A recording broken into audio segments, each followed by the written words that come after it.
Hace ya mucho tiempo, en una pequeña casita alejada de la mano de Dios, vivía Hans con su madre. Lo cierto es que al triste muchacho no le acompañaba la suerte, pero el día de su 10º aniversario, apartó sus penas y fue corriendo hasta su madre con los brazos abiertos, esperando al menos recibir un detalle. No fue así. Desde que su padre se fue a la guerra, en su casa eran más pobres que las ratas, y no bastándole con la sonrisa ni el abrazo de su madre, el chico se enfadó y decidió marcharse de casa en busca de aventuras y fortuna, creyéndose el tío todo un hombrecito.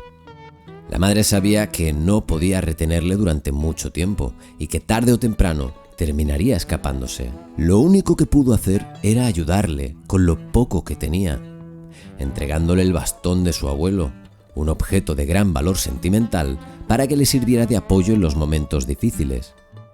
Le entregó también un trozo de queso para que se lo administrara a lo largo de los días. Y por último, pero no menos importante, 3 monedas que debía gastar sabiamente. Entre lágrimas la madre vio marchar a su hijo, que tan solo se despidió de Babas, su fiel y perruno amigo. Capítulo 1. Un chico de bien. Por el camino el muchacho a 3 personajes se encontró. El primero, una anciana mujer que casi no podía andar y que estaba acompañada de su cerdo. Hans, que siempre fue de ayudar, le prestó su bastón con el que la vieja golpeó y gritó al animal con energía. Lo cierto es que la mujer y el cerdo tenían una relación un poco tóxica, pero eso ya lo veremos más adelante. Tiempo después, cerca de los acantilados, un mercader lloraba desconsolado, apoyado en su destrozado carromato. Había perdido toda su mercancía y Hans, en un acto de buena voluntad, se ofreció a darle una moneda. Pero el mercader, con avaricia y descaro, acabó robándole 2. El tercer individuo con el que se topó era un cabrero despreocupado y con muy poca faena, ya que las cabras de por sí ya se cuidan solas. Pero tenía un gran problema. Solo había traído consigo algo de fumar y vino, olvidando lo más importante, la comida. El muchacho compartió el queso con el cabrero y este su vino y su tabaco, y cuando ya estaban ciegos de tanto beber, comer y fumar, los muy borrachos cayeron dormidos. Capítulo 2. El sueño. La luz de una vela lo despertó. Estaba rodeado de lápidas tan gastadas por el paso del tiempo que era imposible leer lo que ponía en ellas. A lo lejos escuchaba al unísono el balar de las cabras. Era como si se comunicaran entre ellas, por lo que extrañado recogió la vela y se adentró con su tenue luz en el bosque. Todo tenía un aire siniestro. Era sangre lo que circulaba por el río. Incluso la familia de patitos que flotaba en el líquido rojo le miraba con intención de arrancarle los brazos al menor descuido. Cuando por fin encontró a las cabras, entendió el porqué de tanto alboroto. Habían sacrificado al inútil de su dueño y bailaban y reían alrededor de la cabeza amputada del cabrero. El muchacho se escapó como buenamente pudo, pero no sabía hacia dónde ir, ya que el camino de vuelta a casa parecía completamente distinto bajo la oscuridad de la noche. Fue entonces cuando el leve sonido de unos cascabeles captaron su atención, llevando al curioso niño hasta las puertas de un antiguo y olvidado castillo. No fue ninguna casualidad que acabara allí, ya que un misterioso duendecillo azul le estaba esperando. Buenas noches, noble caballero. Le doy la bienvenida. Se encuentra usted entre las murallas del Castillo Ténebre, fortaleza del ilustrísimo conde Lucanor. Quizás venga usted por la herencia de mi señor. Mi amo, el conde Lucanor, es un hombre de grandes riquezas. Sus dominios e influencia abarcan cientos de leguas. Pero tiene un gran pesar. Sus días de juventud han quedado atrás y en todos estos años aún no ha tenido ningún hijo varón que le suceda. Por ello, me ha encomendado que busque a jóvenes caballeros que merezcan heredar semejante fortuna. No queremos que se nos cuelen caballeros de baja moral, ladrones, vagos o incluso niños harapientos. Por eso tendrá que superar una simple y única prueba. Tiene toda la noche para adivinar cómo me llamo. Si acierta, le llevaré personalmente a conocer a mi amo, el ilustrísimo conde Lucanor. El muchacho, entusiasmado y creyendo que era la oportunidad de cumplir su sueño de salir de la miseria, se hizo pasar por un noble caballero, pero si quería heredar esa inmensa fortuna, tendría que demostrar que representa los valores adecuados para el cargo. Capítulo 3. El Castillo Ténebre. Sin pensárselo dos veces, el niño se adentró en el castillo con el fin de conseguir las 8 letras que constituían el nombre del duendecillo.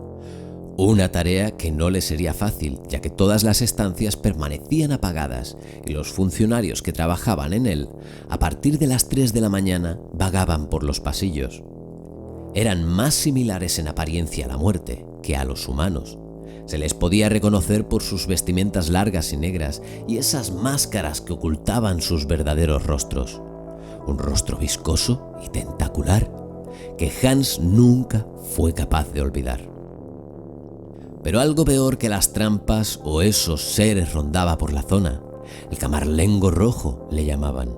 Un despiadado alto cargo del castillo, encargado de administrar y tutelar la fortuna del conde hasta encontrar un digno sucesor. Por suerte el muchacho contaba con una gran ventaja con la que nadie más contaba. Era pequeño, no iba cargado y era ágil como un ratón. Capítulo 4. El Jardín Real. Ya no había vuelta atrás. La puerta de salida del castillo estaba cerrada, por lo que solo le quedaba continuar. El único lugar seguro donde poderse resguardar y descansar era el jardín, adornado con una enorme y bella fuente en el centro, repleta de las monedas que los guerreros ofrecían al cuervo que la custodiaba. En ese jardín volvió a encontrarse con el mercader, la anciana y el cabrero. La anciana le entregó como muestra de gratitud por el bastón un anillo mágico de serpiente que servía para descubrir la veracidad de los objetos. Lo curioso es que esta vez la anciana estaba acompañada de un hombre desnudo a 4 patas comiendo trigo en el suelo, y cuando Hans le preguntó que quién era, ésta respondió que era su hijo. Por lo visto intentó cortejar a una bruja y ésta le lanzó una maldición. Por otro lado, cuando Hans habló con el hombre cerdo, éste le confesó que odiaba a su madre y le ofreció un intercambio: la vida de la anciana a cambio de otra de las letras. Y cómo no, también estaba la cabeza sonriente y feliz del cabrero, con 2 de sus siniestras y aún más sonrientes cabras, que para compensar al chico por ese delicioso queso, le hizo una propuesta. Si elegía a la cabra de la izquierda, mataría a la anciana cumpliendo los deseos de su hijo, y si elegía a la cabra de la derecha, mataría al hombre cerdo. Hans jura y perjura, aún con horror, que tocó sin querer la cabra de la izquierda, cabra que no tardó en descuartizar a la anciana cuando nadie estaba mirando. El hombre cerdo lloraba arrepentido por la muerte de su madre, pero cumplió con su palabra, entregándole la letra faltante. Capítulo 5. La prueba. Muchos fueron los que trataron de hallar ese tesoro y muchos fallecieron en el intento, pero las notas firmadas por uno de esos caballeros le fueron de mucha utilidad. JF eran sus iniciales, y los consejos y pistas que dejó, escritas en papel, le ayudaron a conseguir las letras que le faltaban. Una vez reunidas todas ellas, en la sala donde se supone que debía completar la prueba, ordenándolas obtuvo el nombre de Patronio, y acto seguido, la puerta que le llevaría hasta el conde al fin se abrió. Hans pensaba que lo había conseguido, pero cuando tan solo faltaban unos pocos metros para llegar al hombrecillo azul, el suelo comenzó a desplomarse. El duende le acompañó durante la interminable caída para restregarle y recordarle que no era más que un niño harapiento, sin títulos, sin dinero y sin padre. El muchacho cerró los ojos y justo antes de tocar el suelo tuvo una revelación. La visión de una hermosa mariposa amarilla posándose en la cara de su madre. Las lágrimas de sangre de la mujer tiñeron de rojo sus alas.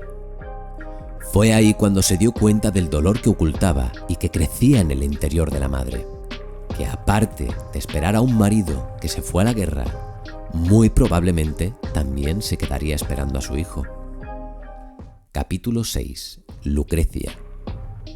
La sensación de angustia y preocupación por su madre le despertó. Se encontraba ahora en una húmeda mazmorra con los decrépitos restos de los muchos otros que llegaron hasta allí. Inspeccionando el lugar se topó con JF, que casi no recordaba ya ni quién era.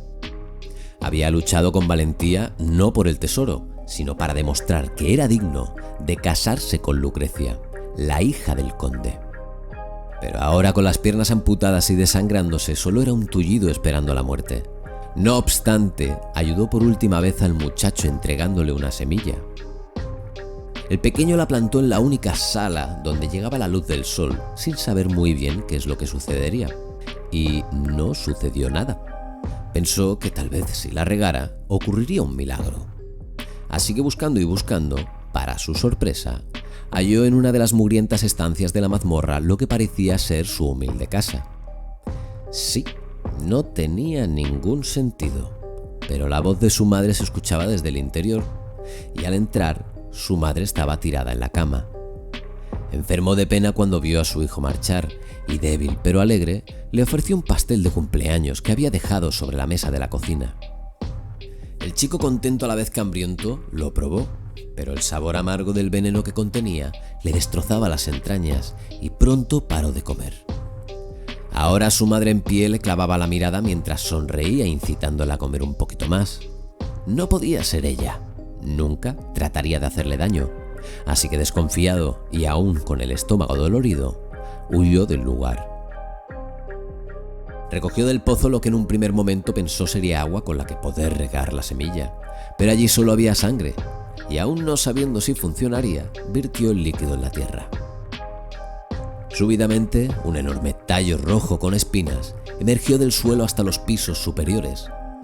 Antes de marchar, volvió para avisar a JF, que por desgracia había muerto, solo, pero con honor y luchando hasta el fin. Ya nada le retenía en el lugar, era el momento de escapar. Los gritos de su madre retumbaban en las paredes, mientras poco a poco se transformaba. El resultado, una alta doncella de ojos rojos que cada vez que alzaba la falda lo impregnaba todo de hambrientas lombrices. Lo único que salvaba a esa delirante y grotesca escena era la bella mariposa amarilla que se cruzó por el camino de Hans hasta la salida. Atinó a cogerla, pero para su sorpresa, una vez en sus manos se convirtió en un broche de oro. El crío trepó por el tallo, esquivando los cientos, incluso miles de gusanos que inundaban el suelo de la mazmorra. Capítulo 7. El conde. En la planta superior la ceremonia había empezado. La música sonaba, los funcionarios con la cabeza agachada abrían paso a Hans. La gente aplaudía y, levantándose del trono, el conde Lucanor exclamó: «Hans, nieto mío, ven a mis brazos. ¡Pero qué grande estás! No te veía desde que eras un bebé. ¿Cuántos años tienes? ¿14? ¿15? Sí, perdona, Hans. Con tanta dicha se me había olvidado explicártelo todo. Hace 10 años mi hija Lucrecia, tu mamá, conoció a tu papá, Joseph Frey. Se casaron sin mi consentimiento y tuvieron un hijo, tú. Tu padre tuvo que ir a la guerra y al regresar quiso demostrar que era digno de mi puesto, intentando pasar todas las pruebas del castillo. Pero has sido tú, Hans, quien ha resuelto todos los acertijos, quien ha esquivado todas las trampas y quien muy valientemente ha llegado hasta mí. Tú eres el nuevo conde Lucanor». Esa historia tenía más agujeros de guión que un queso suizo, y después de lo visto esa noche, no tenía ninguna confianza ni en el conde ni en el duendecillo, que insistían en que se sentara en el trono y heredara de una vez por todas el castillo. Desconfiado y con disimulo, sacó el anillo de serpiente que le entregó la anciana, destapando así la verdad. Ese señor solo era un impostor, una marioneta que se desmontó nada más ser descubierta. Y Patronio, avergonzado, confesó: ¿Por dónde empezar? Hace cientos de años, el verdadero conde Lucanor, al no tener descendencia, me pidió que buscase a un sucesor. Así que preparé el castillo con varias pruebas y desafíos. Jóvenes de todos los reinos vinieron a la llamada del conde, y de su fortuna, claro, pero ninguno fue capaz de superar las pruebas. Le dije que pusiera pruebas más fáciles, pero era un hombre muy testarudo y quería el mejor entre los mejores. Los años pasaron sin que nadie consiguiera superar todas las pruebas. El conde se hizo mayor y enfermó. Al ver la muerte cerca y no tener heredero, temió que fuera a elegir a cualquier incompetente para el cargo. Por eso, antes de morir, llamó a una bruja del bosque y mandó que lanzase una maldición sobre mí y sobre el castillo. Me ató aquí para toda la eternidad. Solo quedaría libre cuando alguien consiguiera pasar todas las pruebas y se sentara en el trono. El nuevo sucesor sería rico, pero quedaría atrapado en el castillo para siempre. Hans debía tomar una decisión: o una eternidad solo y rico viviendo en el castillo, o una vida de pobrezas junto a su madre. Lo tenía claro. Capítulo 8. Moraleja. Cuando despertó estaba de nuevo en el mismo cementerio de la noche anterior. Lo más lógico de esta historia sería pensar que el joven, borracho, deambuló hasta encontrar la tumba de su padre y que se desmayó al perder toda esperanza de que algún día regresara de la guerra.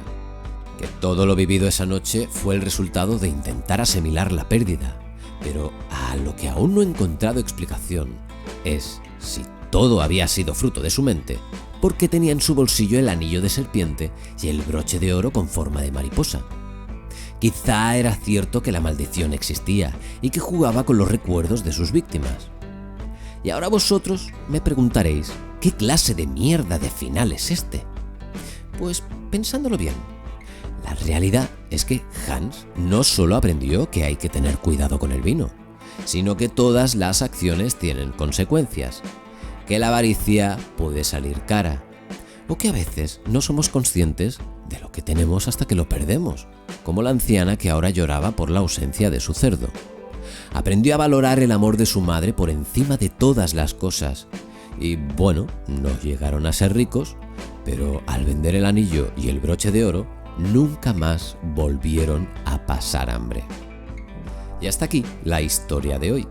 Espero que te haya gustado este cuento, y si es así, házmelo saber en los comentarios para seguir trayendo más contenido de este estilo. Suscríbete y apoya el canal con tu like.